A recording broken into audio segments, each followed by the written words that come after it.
Oh, startling one. Better than...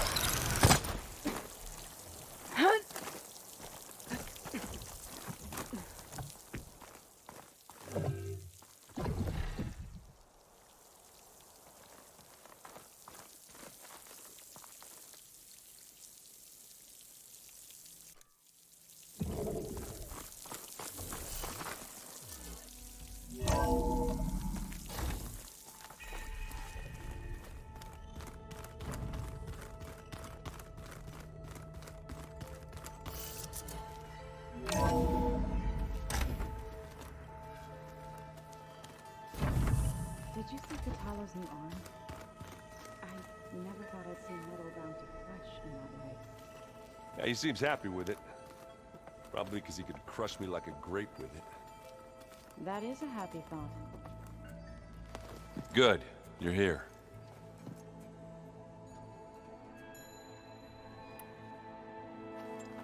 What's wrong with your shoulder? Yeah, it hurts a little. Yeah, maybe a lot. What'd you do? Well, I tried to arm wrestle with Kotallo. Yeah, maybe that wasn't such a great idea. I was just curious to see if that new arm of his was as strong as it looked. Turns out it really is.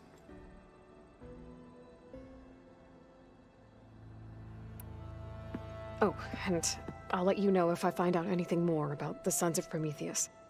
Same here. Just you wait, Varl. We're taking those space slugs down.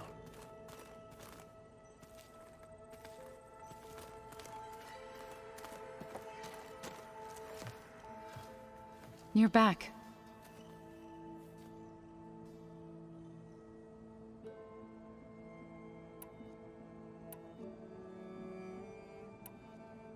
I should get going.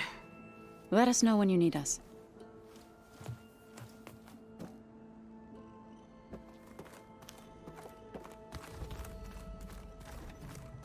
Aloy, do you have a moment? Aloy! I'm glad you're here. I wanted to give you this for helping me get the data on Leviathan. I didn't really know what to give you, so I asked Zoe what you might like. Thanks, Alva. I'll put it to good use.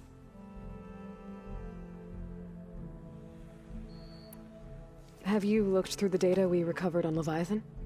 There is much to sort through still, but I believe we'll be able to get it operational and turn back the floods. And I've given more thought to everything we've uncovered about the ancestors. The Overseers would have us believe they were infallible paragons. But Pharaoh wasn't. Not even close. His greed led to machines that devoured the world. The archive of the Old One's knowledge destroyed, just to erase his mistakes. So, when we learned that Eileen had a hand in covering up hundreds of deaths, I started to think they were all the same. Selfish, egotistical, cruel. But in the end, it's not that simple. The truth isn't a straight line of ink on a crisp scroll. It's a splatter, smudged and faded on stained parchment. I wish more Quen could see that, instead of looking the other way, or twisting the truth to serve their own schemes. I doubt Bohai would agree with you. No, nor the rest of the Board of Overseers. As Eileen said, it's easier to believe the lie is truth, but it's worth fighting for. And this diviner, at least, won't settle for anything less. For that, I thank you, Aloy.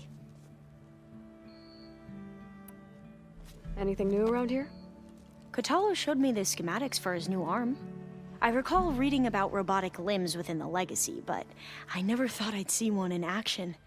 Technology like that would be treasured back home. Think of what it could do for injured workers or soldiers. But knowing the Imperial family, they would use it for different purposes. Their own. Replacing body parts as they grow older. Like the Zeniths. Exactly. I should head out. Right. I have archives to get back to.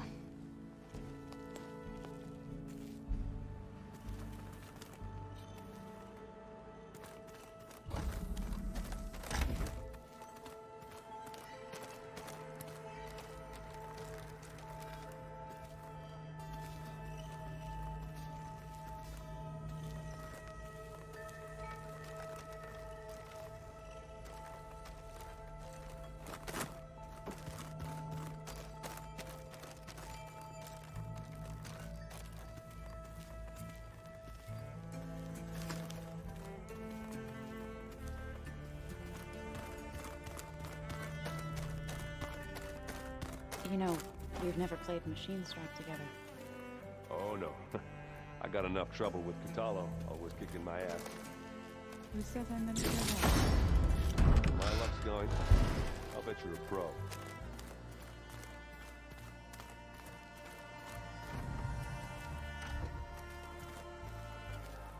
Did you need something?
That fabrication terminal has been very useful. Something else?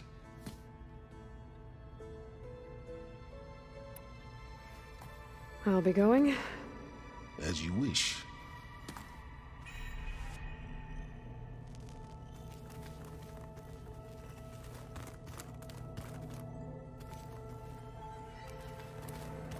I keep thinking. It's just gonna be pain.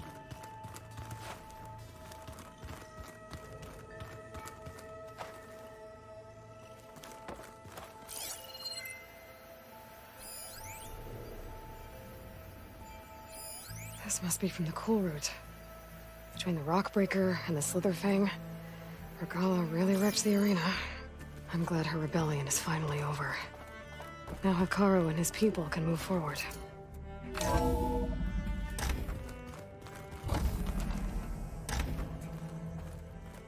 Okay. Maybe it's time to get everyone together so Tilda can brief us. But is there anything I should handle before that?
With Regala out of the way, Hekarro and Tallneck, they're safe.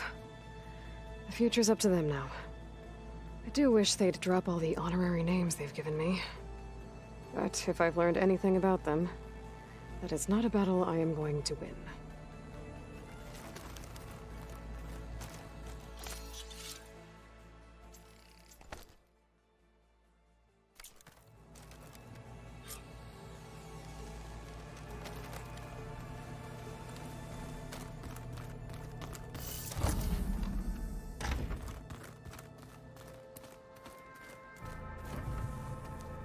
There you are.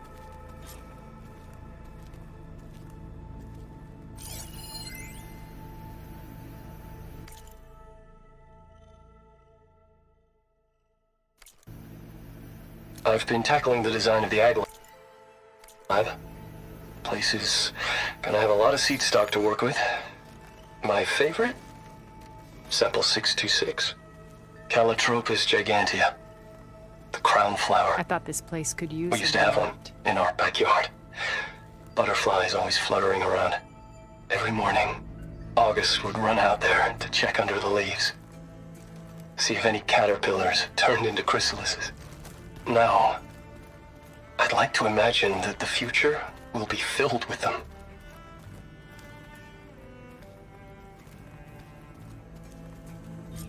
Your friend out there, the Oseram. He is quite loud. Well done, Aloy. Despite my reservations, you managed to secure Sylens and his weapon. You're truly a shining example of Liz's fortitude. I've been thinking about what you said at your house. How you were friends with Elizabeth. It was more than that, wasn't it? Perceptive as ever. You're right, we were together for a time. Okay, so... what happened? I was an orphan. I had always been alone. By my 30s, I was starting to wonder if that was simply my fate in life. And then I met Liz.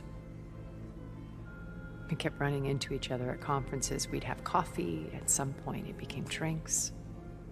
I thought it was just shop talk, an exchange of ideas, but then I was surprised at how much I looked forward to seeing her. Soon we were flying halfway across the world every other week just to meet up. For the first time, I didn't feel lonely. I could imagine a future where I wasn't. I think Liz felt the same way at first. She had lost her mother a few years back. I filled a void for her. I know I did. But as time passed, it seemed as though she wanted less when I wanted more. And so we ended things. So helping me. Restoring Elizabeth's dream. It's what, a second chance, yes. I made a mistake leaving Earth while Liz stayed behind. I should have done more. So when I saw you, a woman who has carved her own remarkable path, beyond even what made Liz a phenomenon, I knew I had to help you. To do right by her.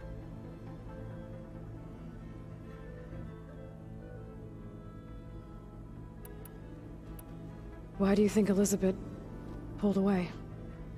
I've wondered that for 1,000 years. She was brilliant, visionary. She cared so deeply for the world, for the betterment of humanity. But it also felt like she kept everyone at arm's length, including me. She never wanted to share her burdens. I think, in the end, she had a core that she never let anyone be part of. Sometimes I wonder if anyone really knew her. I found a recording of you and Elizabeth back in the proving lab after Zenith's attempt to steal Gaia. Yes. A most unpleasant conversation. She said something after the call. I think she regretted how things ended between you. Did she? All this time, thank you for telling me. I've always hated that those were the last words we ever said to each other. And that her last impression of me was as a functionary of Far Zenith, not who I truly am.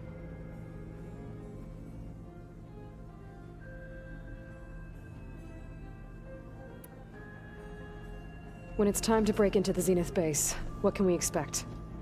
I'll go over the full layout once you've assembled your friends. Suffice it to say, we will need to push as fast as possible to Beta and GAIA's location, dealing with heavy resistance along the way. There are also printing facilities where the others have been amassing the natural resources they've stripped from the region. What for? First for use in the base's infrastructure, and then to fabricate more Spectre drones, a small army of them. When I was out in the wilds, I saw a shuttle take off from the island, heading for space. It was likely ferrying materials to and from our ship in orbit. After hundreds of years luxuriating in our digital comforts, the ship was barely space-worthy when we made our escape. Disaster can strike at any moment. We've learned our lesson.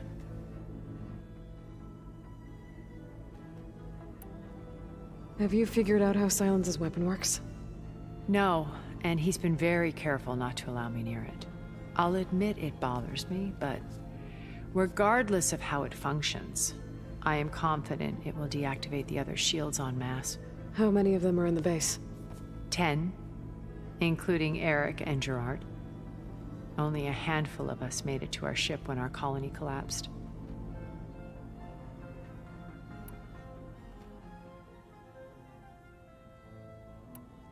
So, Eric... was he always a bloodthirsty psychopath? I believe he got worse over time. On Earth, he was the founder of a profitable private military company. A band of cutthroats, in other words. Even as governments abandoned human combatants in favor of automated warfare. He found success with clientele that required a more personal touch. There were also rumors that he personally hunted and killed his targets. On occasion, all for the thrill of it. But on Sirius, he retreated to virtual reality simulations. In them, he could go on rampages as violent as he pleased, though I suspect with diminishing satisfaction. Alva's tribe believes he was one of the greatest people from the old world.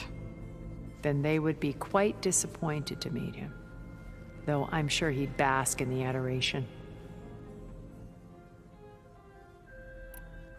What can you tell me about Gerard? He was the head of the world's largest financial conglomerate, and as such had dealings with almost every major corporation. It made him one of the wealthiest people on Earth, and certainly the wealthiest among Far Zenith. What does one person do with that much money? Buy more power, more influence.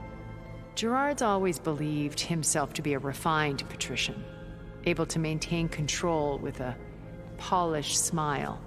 But beneath that exterior is a cold and calculating operator. It was his decision to restrict Beta's upbringing to her digital educators, the avatars of the Apollo database, while we were painted as her benefactors.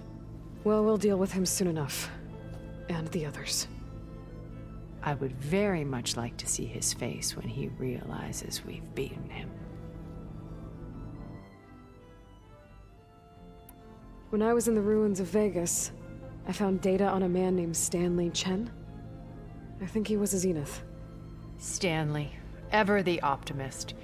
He was one of the good ones. When we established our colony, he built an exact replica of Las Vegas in virtual reality. Lights, shows, gambling, every detail perfectly recreated. And while others cloistered themselves in their own fantasies, he flung his doors wide to everyone. The way you're talking about him, I'm guessing he didn't make it back to Earth? No, he perished when our colony was destroyed. He would have been thrilled to discover that part of his beloved city survived.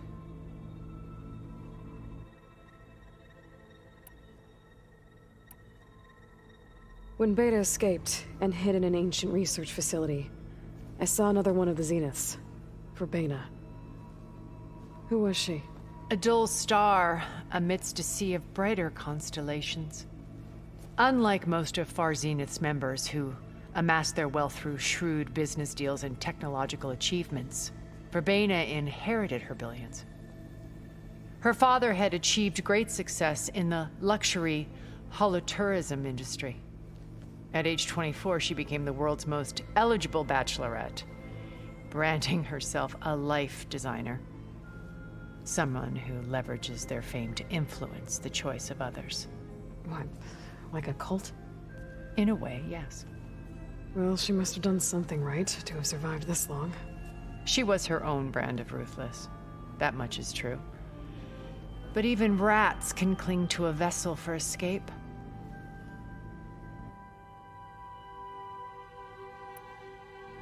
Okay, so I've had run-ins with a handful of Zeniths. What about the rest? An array of the wealthiest people on Earth. Titans of their industries. And let me guess, all selfish and ruthless to the core? Most, but not all. There were a few with whom I got along. Annika Murjani, for instance, was always delightful. She founded the Holonet's most successful dance channel and was herself mesmerizing to watch. And I had fascinating discussions with Song Jiao about her work in cellular biology. Our immortality treatments are due in part to her achievements. But then there were others like Devin Miller, the CEO of a fast food printing corporation. His only real preoccupations were perfecting his golf swing and taking self-hollows. When I think about all of us, we really should have accomplished more. We had eternity.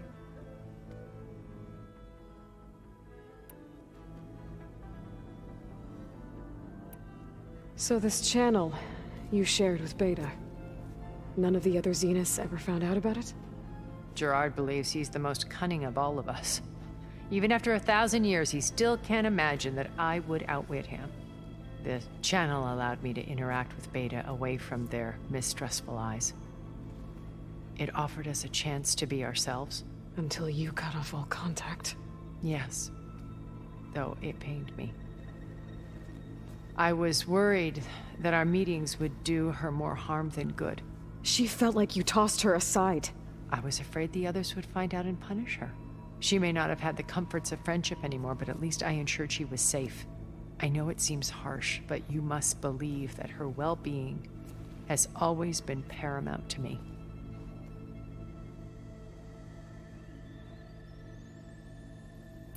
Why did you make the data channel look like your house? I built that house as a shelter to weather any storm. A safe place, not just for me, but for the art stored in its depths. Cultural artifacts of incalculable value. Truly, some of the greatest achievements of human civilization. And you wanted Beta to see them? Yes. Her upbringing was so cold and technical. I thought if she could experience Vermeer and Rembrandt, it would bring something else into her life. A heritage every bit as valuable as the scientific and technical data being drummed into her. I'm sorry I had to cut off contact, but I'll never regret sharing this house with her. She needed its shelter even more than I did.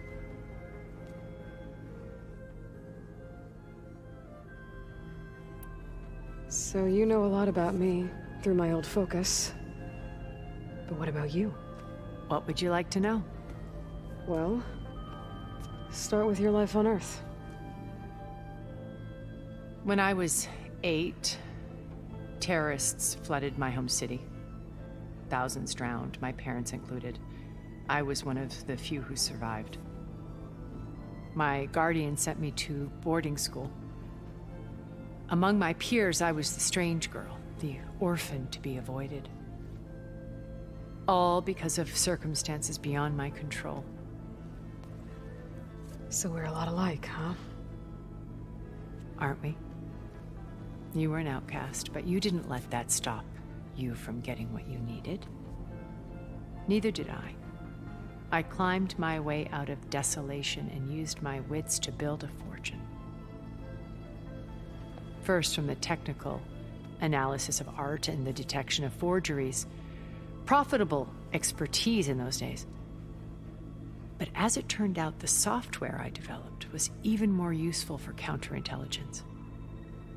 From there, it was only a short step to gathering extremely valuable intelligence on my own.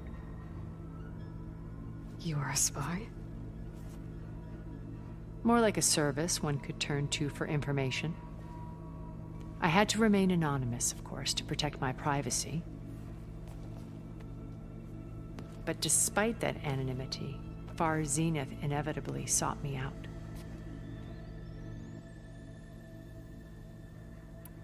What happened when Far Zenith approached you? They painted an irresistible vision of humanity's future, one where we need not fear illness or death, where we explored the furthest reaches of the stars and thrived.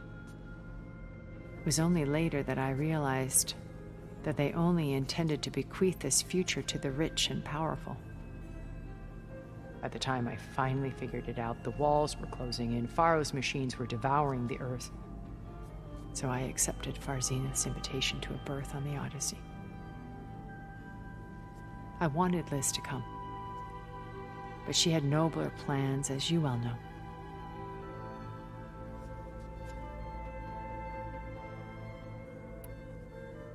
You said before that you're not like the other Zeniths, that you never were. But you went along with all of their plans. Out of necessity. I'm not proud of it, but complicity became a means of survival, both when Earth was consumed and when the colony on Sirius was destroyed. I did what I had to. But I resolved to remain one step ahead of the others, to try to undo what damage I could. Hence the data channel with Beta.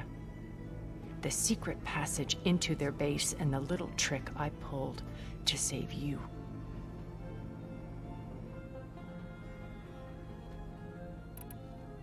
Okay. I'll let you know when it's time. I'll be here until then. And thank you, Aloy, for giving me this chance. My past has always been a struggle. More than once I've lost everything. But when I look to the future, I see Liz's dream fulfilled. A universe of new possibilities. Maybe we can make it happen. We will. I won't let anything get in the way. I promise you that.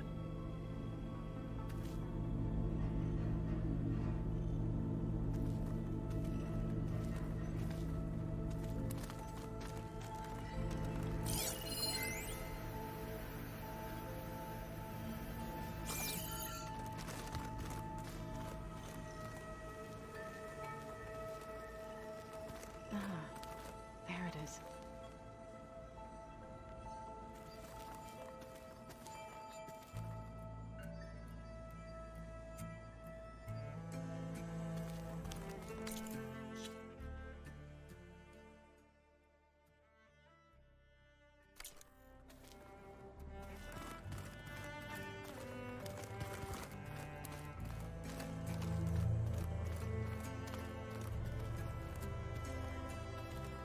Everyone's still here, not killing each other. I'm as surprised as you are. I bet people are curious about that new arm of yours. None more than our Quen ally, I assure you. She couldn't wait to take it apart and figure out how it works. I gave her the data I used to build the thing, hoping that would satisfy her curiosity instead. Good luck with that.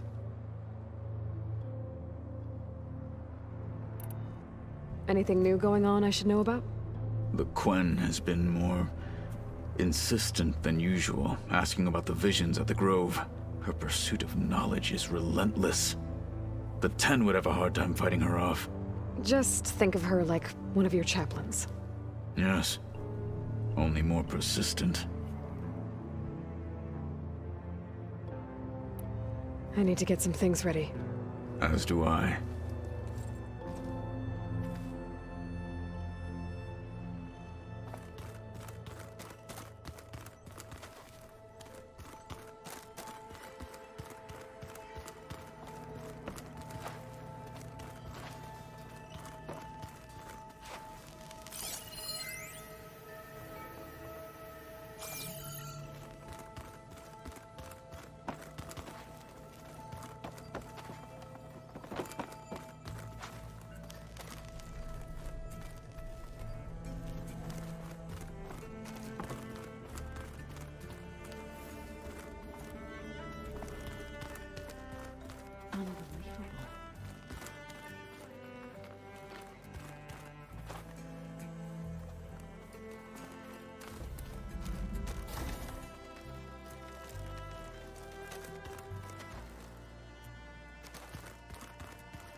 All right, people.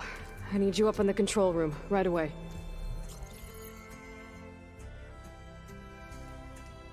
Okay, everyone. We all know what's at stake. Beta, Gaia. Not to mention life on Earth. Now, it might seem like the Zeniths are invincible, but they're not. We've got what it takes to break into their base and defeat them. We even have one of them on our side. Tilda, show us the base. It is constructed atop the ruins of an ancient military facility on an island to the southwest. I can get us inside. To this location. Undetected. How exactly? You'll know when you need to. Once inside, our goal will be this structure. The launch tower. Gaia and Beta are being held at the top. But along the way, we will face overwhelming resistance. Most importantly from Gerard, Eric, and the others. But also... Once I take away their shields, we should be able to deal with them. But it will be easier to deploy the device if someone else is carrying it. I'll need a strong back.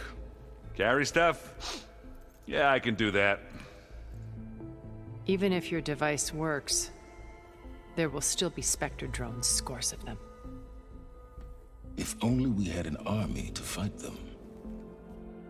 I've got that under control. You'll know when you need to. All right. We'll meet up again just before we go in. Where's the best place to rendezvous? On the coast, just across from the island. Once there, I'll show you the way. Okay. I'll let you know when I arrive at the rendezvous point. And then you can join me. In the meantime, do whatever you need to prepare. Understood?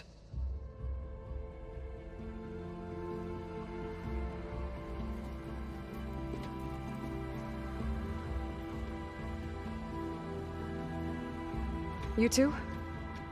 A minute?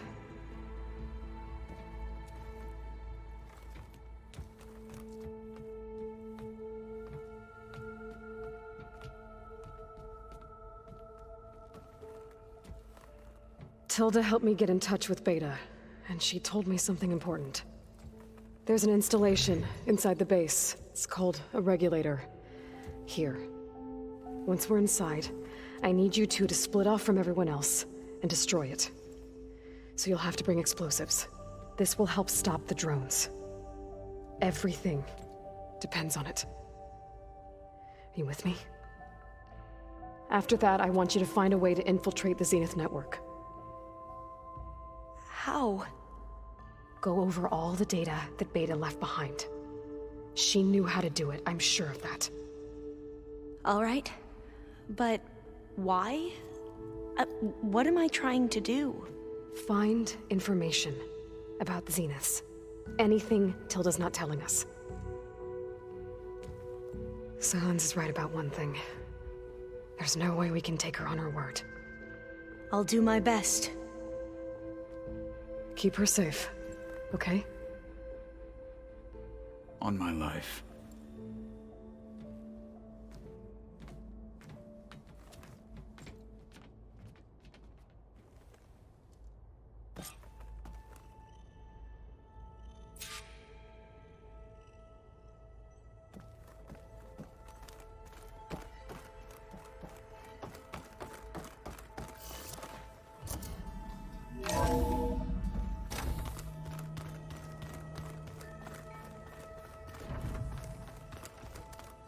Remember, we need to get Sylens' weapon to the Zenith base intact if we want to take their shields down.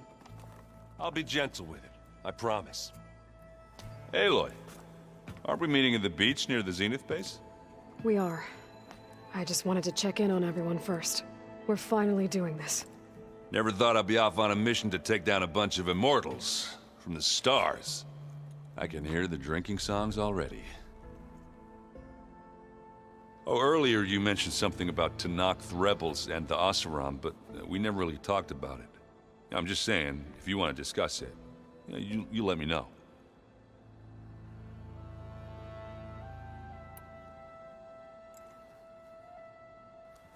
If that one's not working right, you can have one of my spare focuses, you know. Yeah, little bugger's got some personality, that's all. Saved my butt with those Spectres. Wouldn't feel right to leave it behind now. Besides, it goes with my outfit. Wouldn't want to spoil your look. Varl made the right call, you know, bringing you here. Thanks. Yeah, Varl. I never knew he had a sister. I found out a few days before you guys went to the Gemini. I was, well, to be honest, I was terrified I'd screw up the mission somehow. So he sat me down for a drink. Just one, mind you. And we talked about family. Vala, Ursa, loss and revenge. And how you helped us. You know, we never did get that drink you promised back in the Embrace. And you never told me exactly how your sister escaped the Mad Sun King. I guess we never got round to it. World ending and all. No time like the present, though. If you're up for it.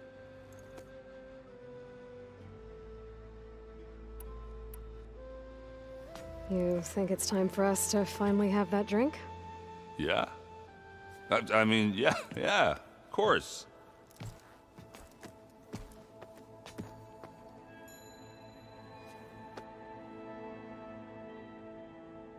Oh.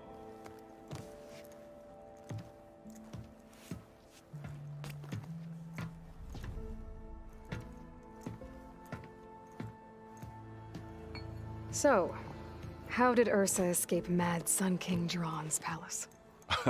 Well, first she had to survive the Sun Ring. See, during the war, the Carja threw a prisoner a day in there. And, for what? To die as sacrifices, fighting machines in a pit. Thinking somehow that was gonna appease all the other deranged machines in the world? Ha! And when it was Ursa's turn, the Carja thought she'd go down if they threw a big machine at her. Oh, but she didn't. And she defeated all of them. Even got some of Jiran's kestrels for good measure. And the Mad Sun King was impressed, I guess. Thought it'd be funny to have her run around his palace as a servant. He enjoyed humiliating her that way. I remember you telling me something about that. That's how she met Avad. He helped her escape.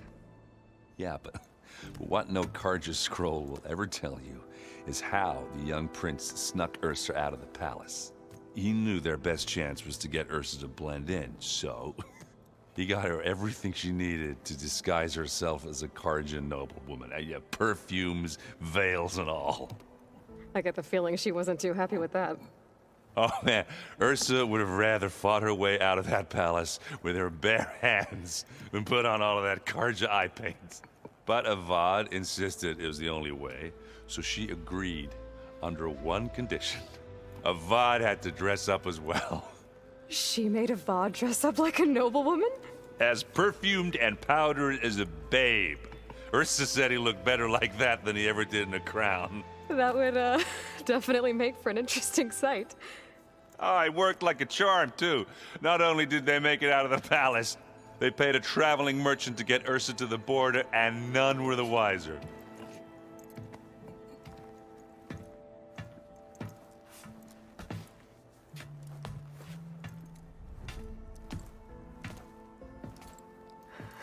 You were right. That was a story best told over a drink. All good stories are.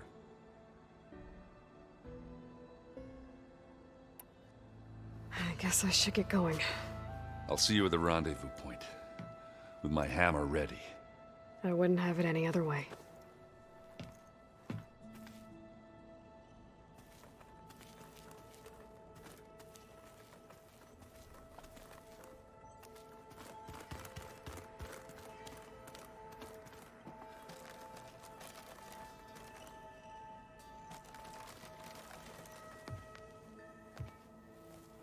I hope everybody's ready for this.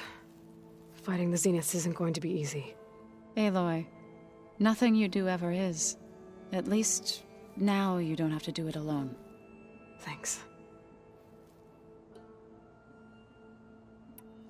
Everyone here, training, working together.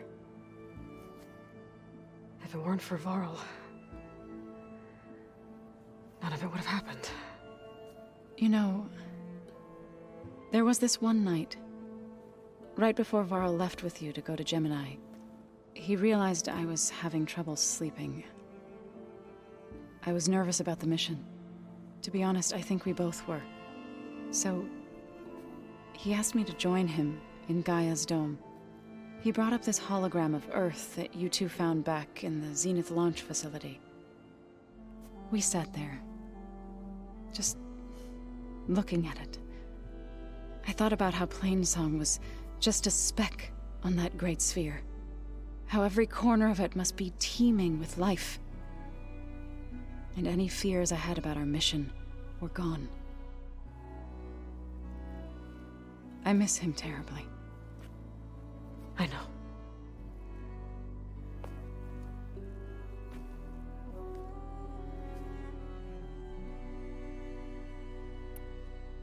You and Erend seem to be on better terms now. He may have terrible taste in music, but he did apologize for mocking my tribe. And that ale he keeps raving about isn't half bad. I still plan on beating that stubborn face of his to break our sparring stalemate. Try not to hurt him too bad.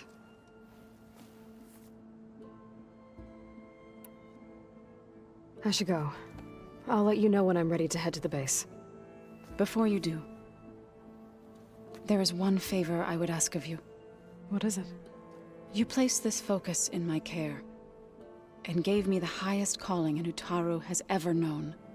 If I should fall in battle, I'd like you to be the one to bury my seed pouch. For the both of us. So, make sure you stay alive to do so.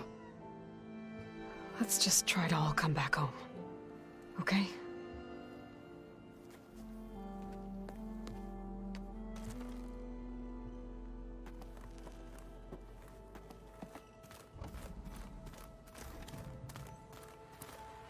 You nervous? I'd be lying if I said I'm not slightly apprehensive. The plan will work if we all focus on our assignments.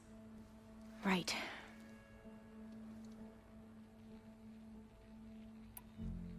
The rest of us should be enough of a distraction to the Zeniths for you to hack into their network undetected.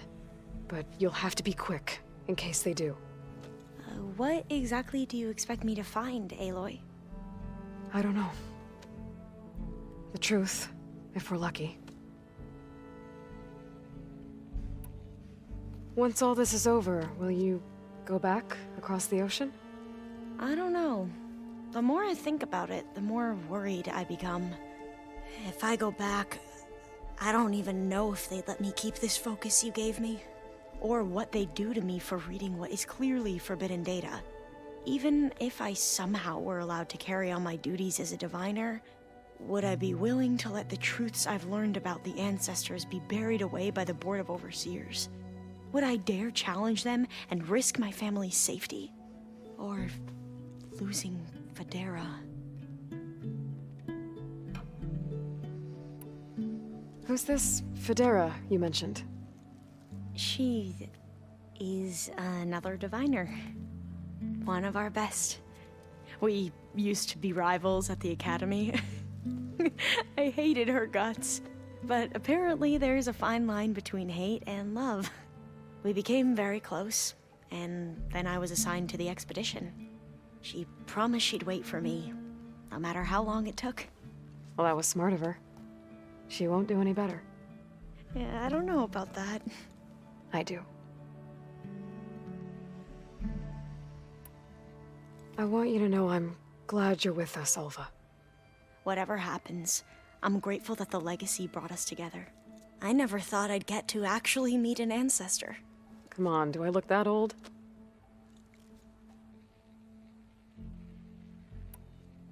Kotallo will protect you inside the Zenith base. I'm not afraid.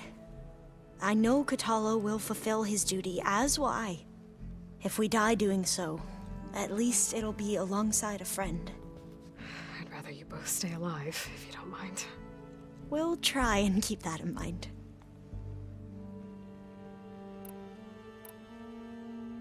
I need to get going.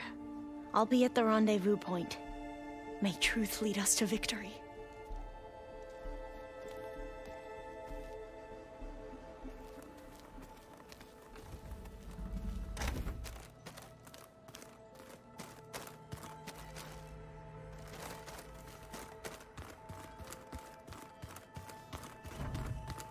So, you return. Yes?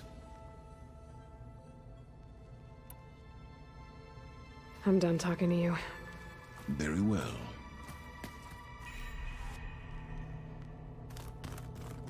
I wonder.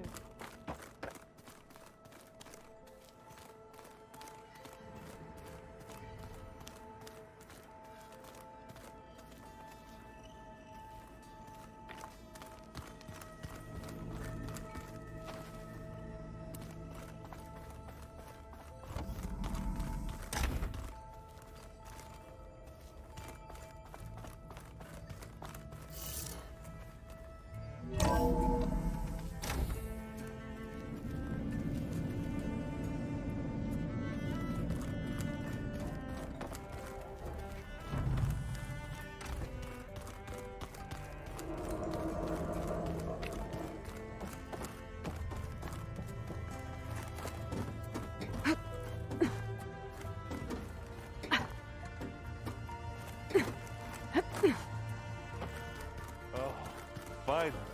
Something good.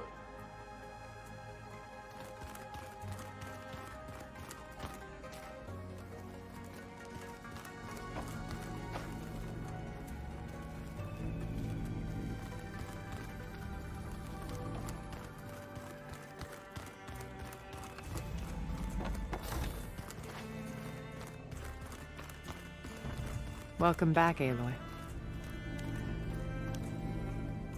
Would you like to continue our chat?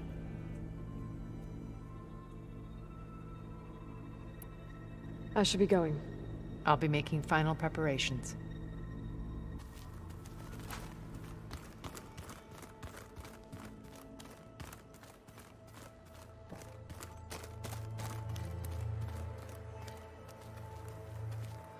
So, how are we feeling about the mission? I do not know everything that you have planned, but it doesn't matter. All that remains is to follow you to the end, whatever that will be. Thank you, Kotallo. I'm glad all this brought us together. You brought us together, and I am grateful too. Oh, and by the way, I was hoping now would be a good time to go back to the Tremortusk site and test my new arm, before we leave on our mission.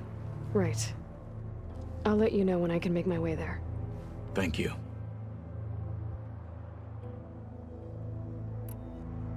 Now that training time is over, what's on your mind? The Bulwark, the Kulrut, and how we need another miracle if we're to survive the Zenith base. I'll try not to let you down. I know you will not. We didn't really get to talk about what happened at Gemini. There was nothing more to say. If he were to Noct, Varl's bravery would have earned him sacred burial at the Grove, among the most distinguished of our tribe's warriors. His deeds were worthy of the Ten.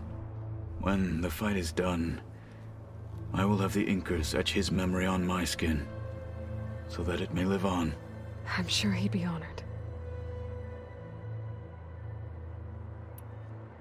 I'll see you soon then. It will be my honor.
thought I felt the snow chill.